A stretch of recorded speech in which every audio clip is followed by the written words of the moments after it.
Founder and president of social media hit Is It Funny or Offensive, Norman Golightly. We just lost one Trumper. There was a Make America Great Again hat right in the front. He's just up. We've offended him already.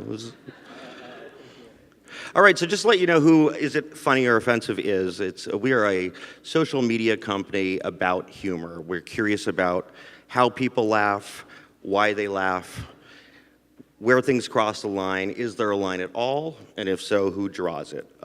We started a couple years ago, just about 2 years ago, and we have over 1 million followers on Facebook already, and we seem to have, I think, struck a nerve in a cultural conversation about where we're at, how we laugh as a people, and what that says about us. And we hope by kind of curating this conversation and things that seem to come up every day in the media, maybe we have some greater good that comes out of it, and we learn how to laugh better. We try to figure out or decide maybe it's okay to laugh at everything, but we have to first be able to laugh at ourselves and take a joke, or maybe it's not okay to laugh at everything, and maybe we should be a little nicer to each other, or maybe it's something else, but we feel like having the conversation and asking the question is a start. We're really thrilled to have this group of people here. We were supposed to have Roger Stone. No. Yes, he didn't come? he canceled literally in the last minute. Damn! Book signing conflict, I think that's what I found out. He apparently gave literally one sentence saying he feels like there's no such thing as satire in the age of Trump, and then went to his car. No. Sure. I signed for this because of Roger Stone. I understand. I was studying the documentary last night, just taking notes about Roger Stone. I want a refund. Well, I'll tell you what. I'll lobby a couple of dictators and pretend I'm Roger Stone. It's a very tough act to follow. Bassem, there's a raffle after the panel. You can stay for that, and we'll make you eligible for that, and we'll say your ticket for us. So I guess the first thing we were going to ask is Trump good or bad for comedy and comedians? Oh, he's awesome. Yeah. It's the gift that keeps on giving. I mean, and he gives equally with both hands. It's like the people who hate him, you just blah, blah, blah, there's so much material. And for the people who love him, they can go off on the people who hate him. It's like a snake eating its own tail. Unfortunately. I think it's good for comedy if you can disassociate the impact on the country. So if you can, laugh about it while realizing that we're circling the drain, then it's good for comedy. It stopped being funny for me almost immediately when he said that all people crossing the border were rapists, murderers. I was like, oh, you can't say that. This is hilarious. You can't. And it turns out people loved it. And then then he came out and, this happened actually. There was 2 guys, I think in Boston, that beat an undocumented guy with a pipe in the name of Trump. Do you guys remember when that happened? And that's when it stopped becoming funny right there. And that was pretty early on. So it's upsetting when you think about the impact on our country or just on the future of politics. It's a little upsetting. So not very funny. I mean, you haven't told a Trump joke. There's a lot of jokes. On the night of Grab 'Em in the Pussy, when that audio came out, first of all, when we were talking about this, I've never had said, that was the first night. I really haven't said the word pussy ever before in my life. I just not a big fan. Of the word. And never said it. Didn't say it in the locker room talk. It just didn't come up. And I've heard people say it, but I wasn't using it. Yeah. And so I went on stage at the Comedy Store that night, and for me, it was just like a witch hunt. I was brutal. I mean, I have the audio because I record every set that I do, and I was like, who could support this? And I may have said pussy like 80 times. I got it all. Half of those are on this panel. I've got a lifetime's worth of pussy combined into 4 minutes. It's like a trip to Vegas. Yeah, that really did it. But I've done bits. you can't help but address some of this stuff, but it is upsetting at the same time. Do you think the volume of Trump-based comedy hurts him or helps him? He seems to just soak up the energy, no matter if it's positive, negative, like sort of a supervillain. It's because I think for his supporters they don't care. Right. I mean, whatever you say, people say like, oh, we can use comedy. I mean, those people, many of them stopped watching the shows that make fun of them. For them, it's just happening in a vacuum. For them, it's all fake news. It's not happening. However, there's one joke that was done about Trump that I didn't like, I didn't appreciate. See? Yeah, and which is like, and I said this yesterday when Kathy Griffin just held that decapitated head. Yeah. Yeah, I mean, I was very offended because that's our thing, people. That's our thing. That's our thing. This is Muslim culture appropriation. You cannot invade our countries and steal our stereotypes. Yeah. So you can't. I mean, come on. I mean, it should be done by a brown guy who could be deported right after that joke. Otherwise, nobody else can say. I actually do know that he has a sense of humor about it. So I got a note from him when I was at the Daily Show in the New York Times. I had a special coming out, and that on Comedy Central, so nobody saw it. And I wrote, they said, what do you think about Donald Trump? It was a New York Times little interview question and answer thing. And I said, I think he's hilarious in an evil, Muppety sort of way. Because he really reminds me of an evil Muppet. And so then I got a call from his secretary and a note faxed. They asked for my fax number. And he circled it and then wrote, just wanted you to know that I think you're an idiot. And then he drew a smiley face. I was like, oh, this is awesome. I got to dig that up and post it somewhere. But yeah, I think he does. Like he's, from what I've heard of people that have met with him, that he drops that immediately, and he is a very sort of thoughtful guy who knows about your family. I mean, you have to have some level of charm to make it where he is, but he just sort of is that chameleon that can adapt, and he's very like a nice dude. But see, that's the thing that makes me, that's where I lose the humor about it, because if it's an act. It's an act. Then fuck you. Yeah, totally. Right? I mean, either really be that guy. Don't put it on as an act. I mean, he's a better actor than I am, and that's the scary part. Guys, I mean, I'm sitting here and listening to you, like, I'm sorry, bitching and whining about your president, like, being offended because he's write angry tweets about the joke, where I come from. Right. Yeah. I mean, we don't have, he's not even on Twitter. We get evicted, we get jailed, we get hurt, and I think the problem with Trump, I think that here people are not used to that because this is not the level of a civil servant that you expect him to be, because you are used to presidents, Bush, senior, junior, Reagan, whoever. They go to the court. As a matter of fact, what actually broke it for me is the correspondent dinner that he didn't go. That's the one thing that I didn't like. I mean, he can't. I mean, there's a lot of things I didn't like, of course, but the fact that like this is like an annual tradition for American journalism and comedy, and he's like, well, I'm not gonna go. Have fun, everyone, and that's why He punked out. Yeah. He, speaking of his new way of being presidential, he calls it modern day presidential, right? So that's how he's described his language, his use of Twitter. Like that congressman who slammed, like who body slammed another guy. That's modern. That's modern day. But that's what he says. Modern day. Yeah. So is that where we're at, and is that the direction we're headed? Is it really just modern day presidential, or is it more Trump presidential? I think this is like watching a shooting star. This will never happen again. It's a freak occurrence. It's like when you're playing roulette and you got your money on red, and all of a sudden green. What? We're living.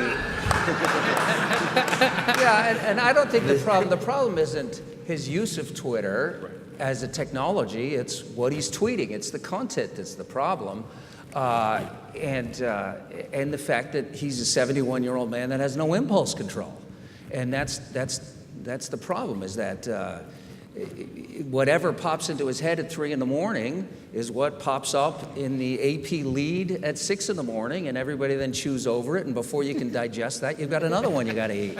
So again, it comes down to Donald Trump is unprecedented, but we really need to look at how did we get him? And we got him because the two political parties ignored major issues the same way the Brexit election happened, is that if you tell people that they are racist because they object to profound cultural changes going in their ancient British village, and all of a sudden there are call to prayer 5 times a day, and there are people calling for Sharia law in their village, and that if they have a pushback against that, somehow they are awful people for that, and that their jobs don't matter, that they work in manufacturing in Ohio and they're a 48-year-old machinist and it's gone out of the country, and people are saying those are archaic jobs and we're better off without them. Then for, like in physics, for every action is an equal opposite reaction, and nature abhors a vacuum, and so does politics. So if the Republicans and the Democrats won't address these issues, they found somebody to address the issues. We may not like the messenger, but the message was a legitimate grievance that millions of Americans had, and it was unaddressed by our political institutions. So, I have a question as an outsider, but like the thing is, the whole theme is where to draw the line in comedy. But I think you as comedians, and many of you here have witnessed that there has been limitation put even before Trump. Yes. There, right? There's the whole idea of like what is funny, what's offensive, is really before Trump, and I really want to hear from you guys. Well, that's what we were talking about prior to this. There's a little holding room that they put us in, and we're talking about the title of this panel. I mean, really, we're talking about a lot about social media, technology, comedians being on stage and having somebody film them, take something out of context, and then post it, and that comedian is just vilified. Yeah, it's Bobcat Goldthwait has this great bit. It's old. This is post Screaming and Police Academy, where he talked about we were always worried about Big Brother, but it turns out that we're Big Brother, and we all have smartphones, and we're all filming before taking any action, and we're all to blame for ratting everybody out.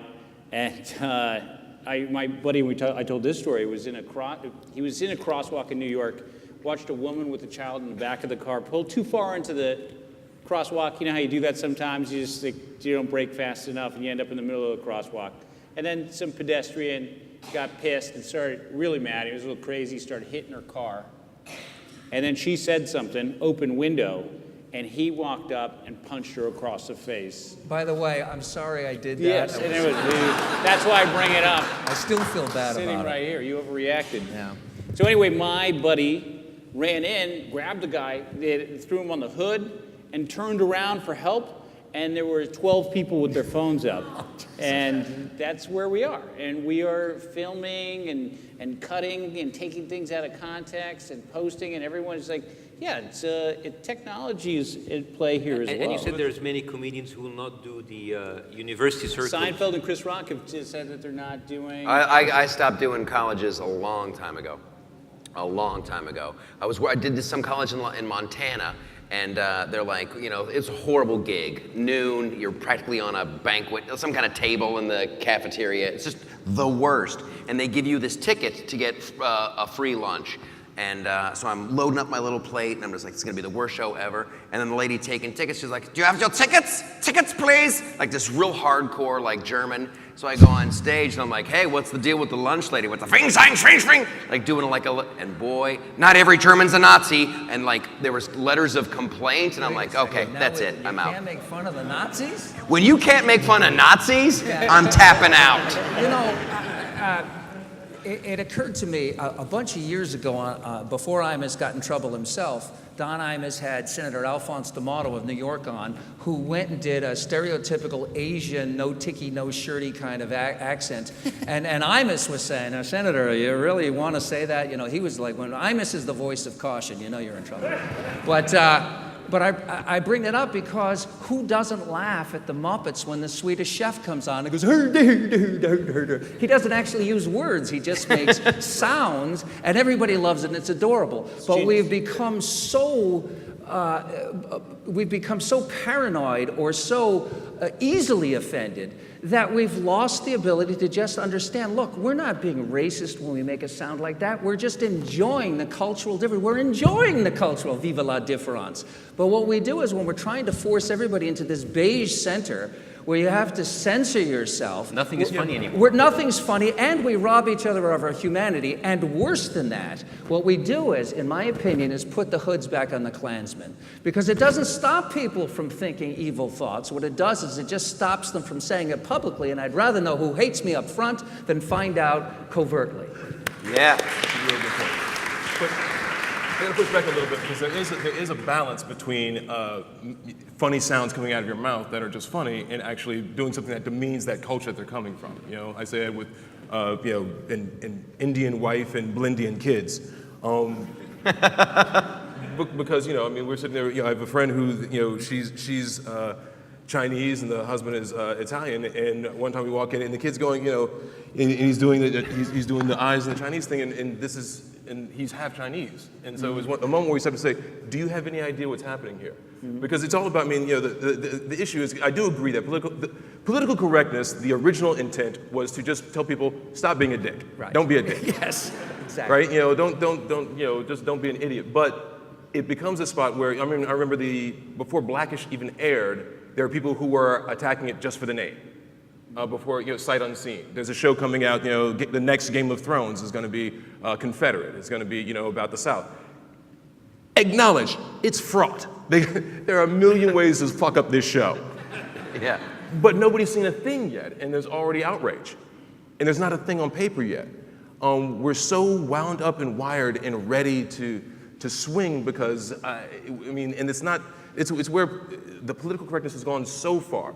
The impetus is correct, the activism is correct, but at a certain point in time, you actually have to hear what they're saying and figure out if it's offensive or not on its own merits. Let me be the devil's advocate for a second. So we were in the green room, like out there, and there was a guy coming in with a white shirt, and he has on his shirt said, "Muhammad is a homo," and of course, he's doing that. Have you guys seen the Muhammad is a homo guy around? Yeah. He's around. Yeah, and I just I went, it was like, hey, my name is Bassem Rafat Muhammad. That's the name of my grandfather. And and I know he does that for the shock value. So the thing is, people will see this shirt and say, that is offensive because you are insulting my religion. And other people say, well, we make fun of Jesus. But other people will say, but how is that different from, for example, using the N-word or doing this or making fun of the Jews or the Holocaust? Because every culture has its own sore point.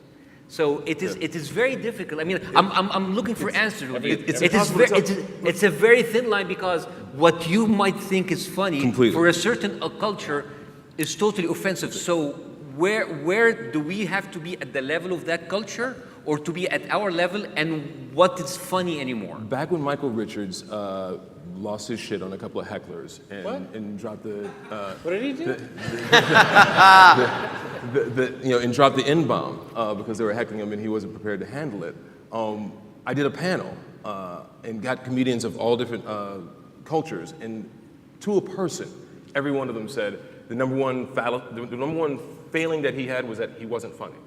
Had he been funny in that moment, he might have had a snowball's chance of getting out of it. One of the funniest jokes using the N-word I've ever heard comes from George Carlin. And he's talking about racist assholes, this and the other thing. Anybody who would actually use. So you say like a joke is a pass if it's funny? Well, the first part is it's funny, and I think the second part is there anything to learn from it? But funny is very subjective. Like, I mean, you guys are when you make fun about liberals or Hillary Clinton, Trump supporters, like, yeah, whenever you make fun of Jesus or Trump, you have death threats. So what is funny? Because an N-word joke could be funny for someone and totally offensive for someone else. And maybe there's even someone who thought Michael Richards was funny at that point, because everybody has their own line. No one thought that was funny. Right. Let's take possibly there is. But I'm saying everybody has their own line, and when that guy, I made the mistake of asking the Muhammad is a homo guy to come to our table because we just wanted to talk to him about this, and so this would happen. He started running into a list. This is after you left, but he goes, I got 100 things I can call black people, and he starts in the list, and he goes space monkey, and I go, no, we got it. You're good. Don't run the list. No. Yeah. And we found out that was my line. Like, I don't like it. I didn't like it one bit, and you need to shut the fuck up. So I said, I made a mistake. I asked him over, and I But if Nobody jokes but- about Muhammad. No. Right? But Nobody who wants to live long. Exactly. But seriously, if I was the conservative on this panel, it's like, what's wrong with that? Let him make fun of Muhammad. Let him make fun of Muslims. Don't want to die. Yeah. Well, only if you came to our country. Otherwise, you're safe here. But it's just, again, where do you draw? I mean, when Charlie Hebdo happened. Over a cartoon. Over a cartoon. And before that, when the Danish cartoon happened and we burned shit because this is what we do when we're angry. It's just like, first of all, you're giving them a voice. This is like, Charlie Hebdo was something that had a circulation of 50,000 copies, or 25,000 even, and then went to 1 million because of that. And the Muhammad guy is looking for a shock value, which I understand has been going on. And if you kill them, so will that stop mocking your prophet or our religion? On the internet, it will not. But again, let's put like the violence aside. Well, where do you draw the line? What is it, or are we just like? Should we just like leave everybody to say whoever he wants? Well, here's and where everybody will have the audience to hear that. Here's where the threat of violence impacts a free society, because when the Danish cartoon was published and there was blowback, such tremendous blowback, in a free country purportedly, we were covering it as a news story, but no American newspaper would print the cartoon that was in question. And that is shameful. Yes. And a couple years ago, there was a publishing company that put out a sanitized version of Huckleberry Finn, dropping N-word Jim, retitling the character, one of the iconic characters in all of, and the moral conscience, by the way, of Mark Twain's work. They put out a new edition without the N-word attached to it, and as content for the radio show.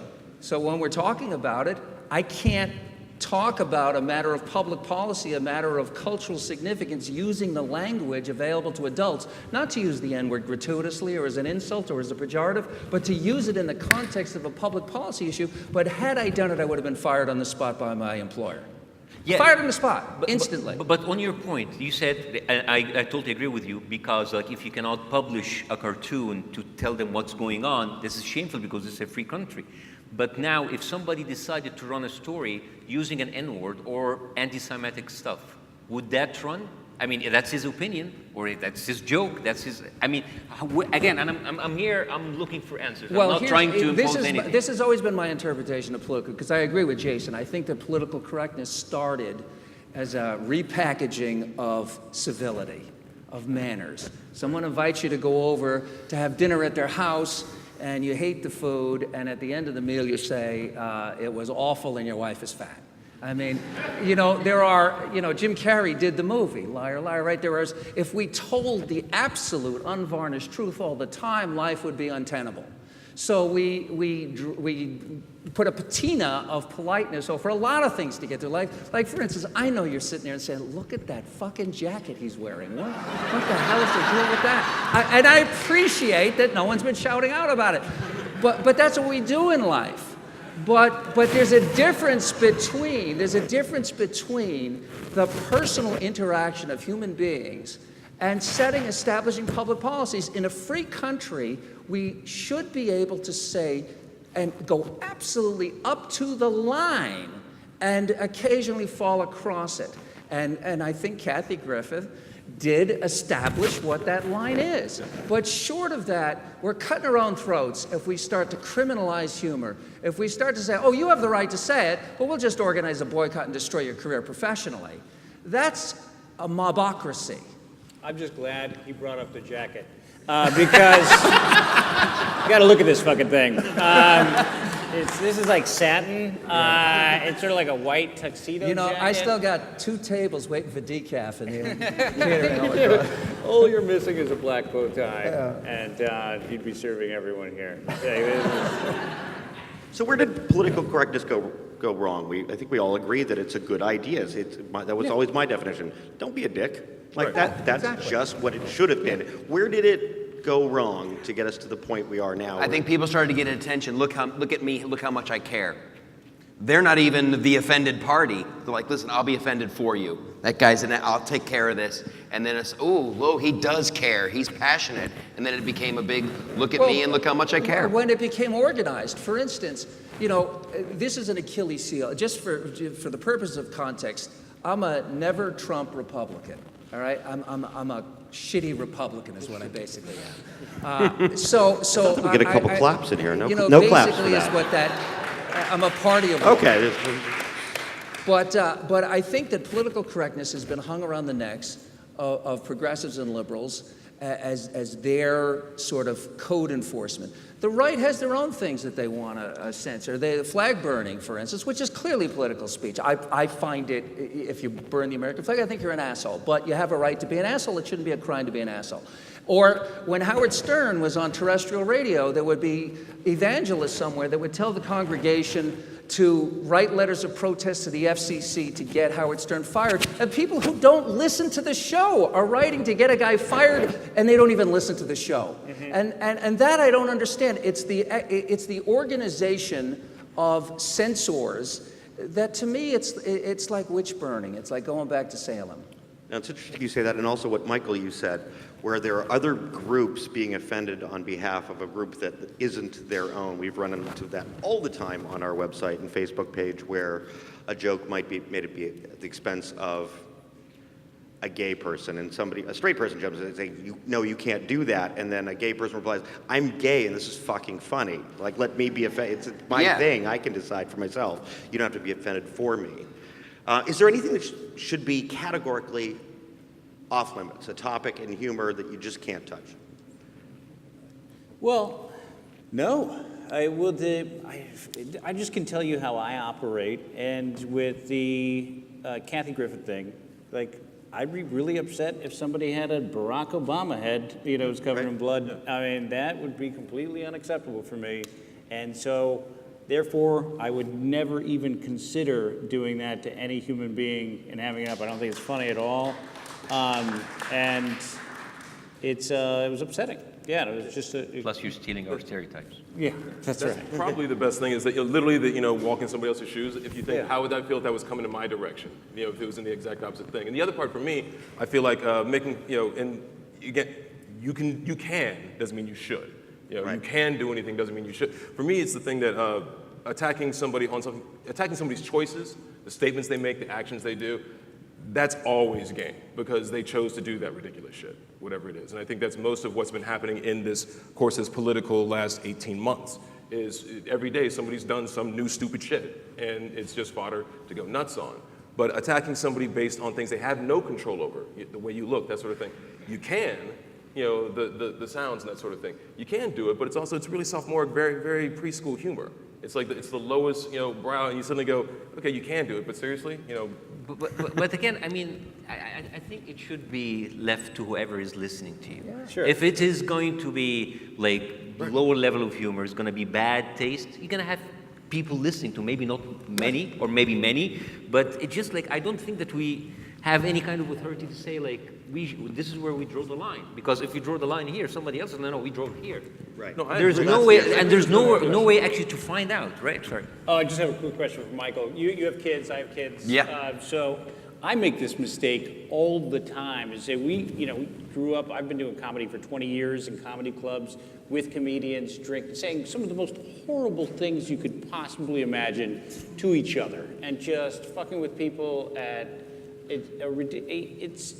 You would never say it in mixed company. It's like but I screw up all the time. And I'll be hanging out with dads from my kids' school. and I'll look over another guy and go, look at this fucking guy. And just start ripping into another dad. Like, everybody's like, I'm gonna go check on my wife. And they all they leave me immediately. Do you have that happen? Like, Here's the horrible thing. Writers' rooms. Oh, the worst. Okay? When you get a bunch of writers together, it gets really foul, it gets really dark, it gets really out there. It's so insanely funny. And like, it was my first big writing job. It was the George Lopez situation comedy. And I'm howling with laughter. And it was like the funniest thing, but it was like the dirtiest, really bad. And I come home and I tell my wife, and there's like, you can't recreate that environment. But I'm like, this is the funniest thing ever. And she's like, what the fuck is going on over there? If anybody ever put a camera, I worked on a bunch of sitcoms as a writer-producer. You'd be so fired. They would have the Nuremberg trials. I worked on Full House. Do you know what the writer's room was like on Full House? We were going to say, Joey comes home and slaughters baby Michelle and barbecues her, a very special Full House this Friday. In fact, I'll tell you a true story for the Full House writer. We had a writer's assistant who was a Korean girl. And she used to come in every day and go get the lunch orders, which over on the Lorimar lot was matzo ball soup every single stinking day and Chinese chicken salads. And one day, one of the associate producers had brought her little dog with her. And one of the guys went and got the dog and then came in and threw it, because there's lunch stays, and threw it right in front of her. And in the room? kill her, sure, she's eating the dog. People are like, Outside the room, it's like, yeah, oh my God. I'll throw a it's dog terrible. at a Korean in a second. Right. But the thing is that, I think that on a personal level, it's the meanness factor. It's the cruelty factor. And we look at our leaders as totally fair game. And look, when George Bush choked on the pretzel, half the country was rooting for the pretzel. And they made a movie. When George Bush was president, there was an independent feature made called The Assassination of George W. Bush that played film festivals. So it's not like, this is a new phenomenon. It's just that now it's in our phones and it's in our heads 24/7, and now we're doing it to each other. And it seems to me that it's a digital version of the 60s when every family barbecue ended with somebody slamming a door and leaving angry because of all of what was going on in the world. But personally, I feel like, I'm just old enough to remember what those Vietnam protests were like, and the emerging rights movements and all of those conflicts between generations. And it seemed like the issues were bigger, the causes were real, the stakes were higher. Now we're fighting over a lot of petty bullshit. So do you think that the joke will be different if, it's different with how weak the minority is that you're making fun of, like a Chinese or a Muslim, or different? I mean, do you think that how it sounds? And I'm sorry, I'm the guy who's actually asking the question. I think that That's a real point. But again, I'm really thinking of it. I mean, because he gets to do it's kind of unfrozen caveman lawyer with this whole thing, where he goes, I'm just a Right? Listen, your fire scares me, but I do know this. But for example, when you had the joke made on LGBT community 10, 20 years ago, it's different now, because now they kind of more empowered. They have better rights. They are in a better position than they were 20 years ago. So it's kind of acceptable, more acceptable to make fun of them now. But if you make fun of Muslim minorities, which are kind of being shit on all kind of people, or Hispanics who are in a tough situation now with the new administration, the joke is different, right? I mean, I wish that everybody will accept it, but people say, oh, that's a kind of a more of a balance of power, more than anything, because everybody's making fun of white people and nobody cares. Well, timing is another part of that. We have 2 more questions here, and then we're going to do a quick Q&A. Does timing matter? Is there such a thing as too soon? Oh, Too good soon, Lord, yes. Too soon always comes up for us. Yeah, that's the Woody Allen thing. Comedy, tragedy plus time equals comedy. Yeah, there's and I hate those people on Facebook who the instant a tragedy happens, they're fucking it too soon. Yeah, douchebag. Yeah, way too soon. Okay, last question up here. The left got labeled as the sensitive, libtard, snowflakes, couldn't take a joke. Constantly. They owned that label. It got thrown on them. Trump and his supporters don't seem so good at taking jokes themselves. Which side better takes a joke about themselves? Who can handle a joke better? ISIS.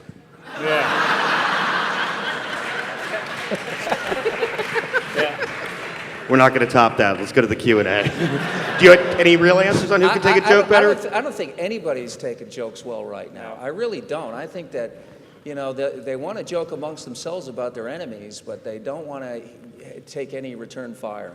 All right, the Q is, let's just fire away. Is it? When Richard Pryor repeatedly used the N-word, white people didn't run around repeating the N-word saying, oh, because Richard Pryor said it. But when Chris Rock did a routine where he said, I love black people, but I hate N-words, all of a sudden some of my friends thought, well, I guess if we can differentiate between bad black people and good black people, then I guess it's okay for me to say, I love black people, but I hate, and they'd say the word. My friends were saying this. Chris Rock found out that this was happening, and he stopped doing that routine. Yeah. And you said that you couldn't say the N-word even in the context of Mark Twain. Right. But that's public radio. And it's a shame, but if a professor is teaching the book in his class, he can say, look, we're going to use the N-word, and if you folks don't like it, then you can leave the class. But it's understandable that you would be fired for saying that, because in a mass audience, you can't use the word. I'm just pointing out from my own perspective that I think that society, we lose in America when free people are not free to express themselves and to discuss issues, and when we're going to walk around and go headhunting, I just think that we're cutting our own throats in a free society. I don't think, there's no perfect answer to this. I'm just saying that in the cost-benefit analysis, I think we pay a higher price than what the benefit is. I completely agree, but I will say that, that when you are having a discussion, then it's a useful argument. When you're actually, comedy illuminates so many real truths about us, and that's the beauty of it. Then, like the best thing in the last few years, I think, was Black Jeopardy on SNL. Yeah. The greatest bit ever, because it said, poor black folks and poor white folks think the same shit. It's the most real thing ever. But I think there's something to be said for the fact that, when Don Imus says, nappy-headed hose, he's not having a discussion. He's not trying to illuminate anything. And when people hit him hard for it, he wasn't trying to make a point. He was going lowbrow to try and get a cheap joke, and he paid the price for it. Yeah. And I was cool with that. I was watching The Defiant Ones on HBO, Yeah. which is like the best documentary ever made in the history of ever. And it's just so funny because we hadn't made the cultural decision that we weren't going to use the N-word anymore. So you'd have like MTV News with Tabitha Soren, and she's just dropping N-bombs left and right. It's the name of the band, so it was it was very funny. Next question. Hi. Okay, so I was wondering, how do you guys think late night comedians, specifically Colbert, Oliver, Seth Meyers, and Trevor Noah, have changed the game when it comes to the news and satire? Al? Well, it's a tricky line. Obviously, I think late night TV they're in a difficult spot because we're all getting it constantly, and now everyone is watching this stuff after the fact. But I think it's Jon Stewart, if we want to point to any particular person who changed the game. I think he's the one that really did that. Early days of Saturday Night Live, it's tough. They're also, for a late night TV, you saw what Colbert was able to do with Fallon. When Trump, he started doing all Trump material, and you saw the ratings. He was dying for a while. Wasn't he? They were talking about flipping James Corden's show. They were going to flip those two shows because he was doing so poorly, and then all of a sudden, he's able to really do what he was doing on the Colbert Show, and so I think it's amazing the audience that these guys have and what they're able to do, but. Yeah, there's a legitimate commentary going on in a late night talk show, and like all late night talk shows. I mean, James Corden, if it's probably I think though that there is a danger of like the Daily Show at its height. There was a bunch of people who were watching that as news, and they were getting their news from that show. And now you have a plethora of all these Samantha Bee, the list, there's literally like John 12 of them. 12 of them just crushing the right. I have a comedy show that I do. It's in syndication, and I'm making fun of the left. I'm an equal opportunity. There's a lot to make fun of. And I tell you what, there's people who are afraid to carry my program. Because they're like, we'll get sued, we'll be boycotted. If it is right now, if you are conservative, you are a racist. You are a bad person. It's just baked in now. Isn't that interesting, though? Didn't they try it on Fox for years? Or are they still doing it? Is there the Red Hour or whatever? No, Red Eye is no longer around. But Greg, horrible. it was just it's just like a panel show. Sure. But I think Greg Gutfeld has a show. He pretty much does Red Eye on Saturdays, and he's crushing. He's doing really well it's cable ratings, but it's doing well, but you'll never hear of it. 60 years old. I would say this is one. I think the one thing is that Jon Stewart, it was a big piece of making politics cool again. It hadn't been cool for years, like SNL when it first started out, but it suddenly became a cool thing to actually talk politics. As did the Egyptian Jon Stewart as well. Well, also, just real quick, what differentiated Jon Stewart, especially when I was there, is that he was making fun of something, but he was also posing a solution as well.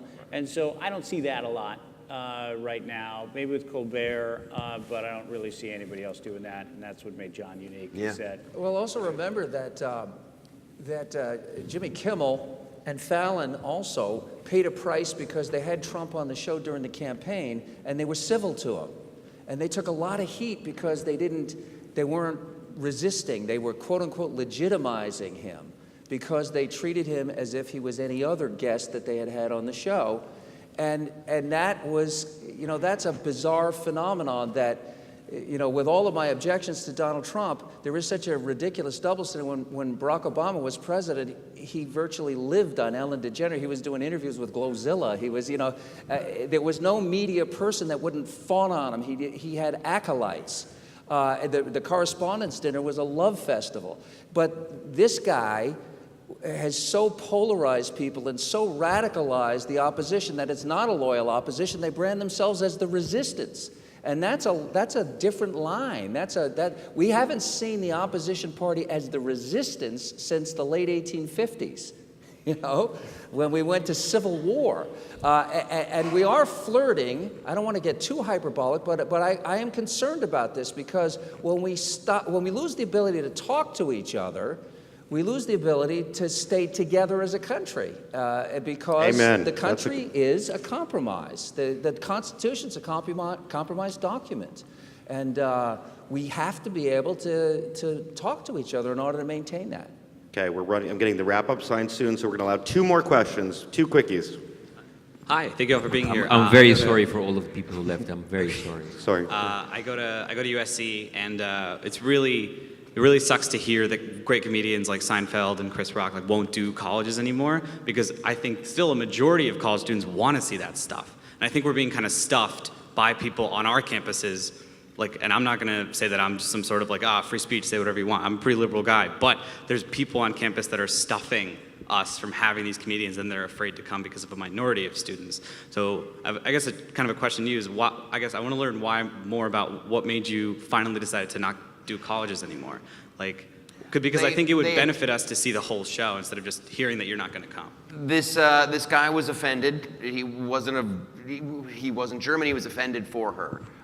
So he contacted the school. The school's like, hey, we would appreciate it if you would write a letter of apology for offending this guy, and then if not, we're going to tell. And I'm like, this is just a major hassle. It's hard enough to be funny. Without having to constantly filter through, I can't say that, and I don't want to do this, and I can't do that little, and if I riff this thing and make that noise, it's just going to be bad. So I'm like, it just was too much of a hassle. But it's not like I'm they are trying to silence me. I'm just like, nah, I'm lazy. I'll play the comedy club down the street. It's 800 people laughed, 2 people complained, and all you hear about is the complaints. That's what happens. And it's the same lady in your neighborhood that wants every house to conform to the rules of the neighborhood, but her house looks like shit. That's what we're dealing with. So, anyway. Last question. So like a good liberal, I watch all the late night comedy, and in the past week, the funniest thing for me that I heard was Scaramucci's line about Steve Bannon. I laughed for hours. So what do you do as comedians when the best material is coming from the Trump administration?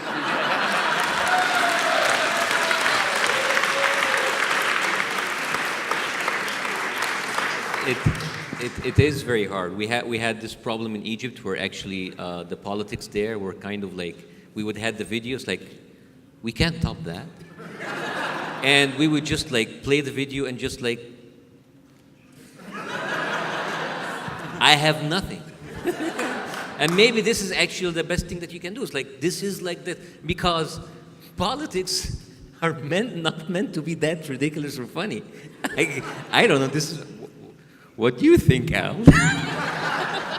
Yeah, we used to, I mean, when I was on the show, and we would look at, you'd comb through people contradicting themselves. We had this great guy, Chads, who would go through, so like, he contradicted himself in 1986, and blah, blah, blah, and we would have to do this deep dig for people.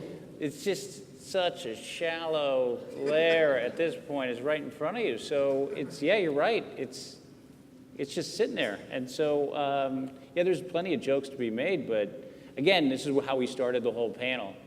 Is it funny? Is that funny to you? It's hilarious. But, I mean, for the future of our country, fuck. I think that's the wrap-up line.